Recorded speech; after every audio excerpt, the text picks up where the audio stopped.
নারায়ণগঞ্জের রূপগঞ্জে জবাই করা ৯টি এবং জীবিত ১১টি ঘোড়া উদ্ধার করেছে আইনশৃঙ্খলা বাহিনীর সদস্যরা। শুক্রবার সকালে উপজেলার পূর্বাচল উপশহরের ১০ নম্বর সেক্টরের হারারবাড়ি এলাকার একটি প্লট থেকে এ ঘোড়াগুলো উদ্ধার করা হয়। হারারবাড়ি এলাকার ওই প্লটটিতে ২০টি ঘোড়া জবাই করতে আনে একদল অসাধু ব্যবসায়ী। এর মধ্যে ৯টি জবাই করা হয়।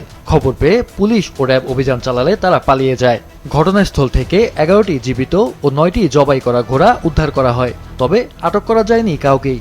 স্থানীয়দের অভিযোগ, দীর্ঘদিন ধরেই পূর্বাচলের অরক্ষিত ও নির্জন প্লটগুলো ব্যবহার করে একটি সংঘবদ্ধ চক্র নিয়মিত ঘোড়া জবাই করে আসছিল। কারণ এলাকার পরিবেশ নষ্ট, মানুষকে খাওয়াইতেছে, এর তো মানুষকে খাওয়ানোর লিগে কাটছে। যারাই কাটুক, এটা ভালোভাবে ধইরা সুস্থ বিচার করার উচিত।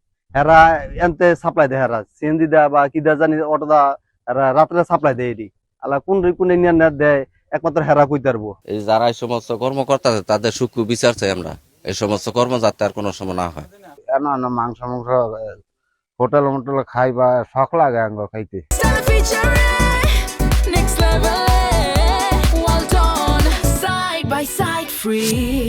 ঘোড়ার মাংসকে গরুর মাংস হিসেবে বিক্রি করা আইনত দণ্ডনীয় অপরাধ বলে জানান এই পুলিশ কর্মকর্তা। আর আজকে যে ঘটনাটি ঘটেছে, এই ঘটনাটা অত্যন্ত খুবই দুঃখজনক আমি বলবো, কারণ এই ঘোড়ার মাংস গরুর মাংস হিসেবে বিক্রি করা, এটা অবশ্যই আমার মনে হয় যে আইনতই দণ্ডনীয় একটি অপরাধ। আমাদের ইউনো মহোদয় এখানে এসেছেন, অবশ্যই কারা এই ঘটনার সাথে জড়িত আমরা এটা খুঁজে বের করার চেষ্টা করব এবং অপরাধীদের যাতে আমরা দৃষ্টান্তমূলক শাস্তি দিতে পারি, এই জন্য যা যা করণীয় আমরা এটা অবশ্যই করব।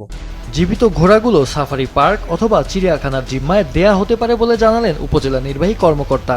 জবাইকৃত যে ঘোড়াগুলোর মাংস রয়েছে সেগুলো আমরা এখানে ডাম্পিং করে দিচ্ছি, আমরা মাটি খুঁড়ে এগুলো পুঁতে রাখবো। আর যে জীবিত ঘোড়াগুলো রয়েছে সেগুলো আমরা চেষ্টা করছি যে আমাদের সাফারি পার্ক অথবা আমাদের চিড়িয়াখানা কিংবা অনেকেই ঘোড়া লালন পালন করেন তাদের জিম্মায় আমরা দিব এবং সরকারি যে প্রসিডিউর আছে সেগুলো মেনটেন করে আমরা এটা দিব।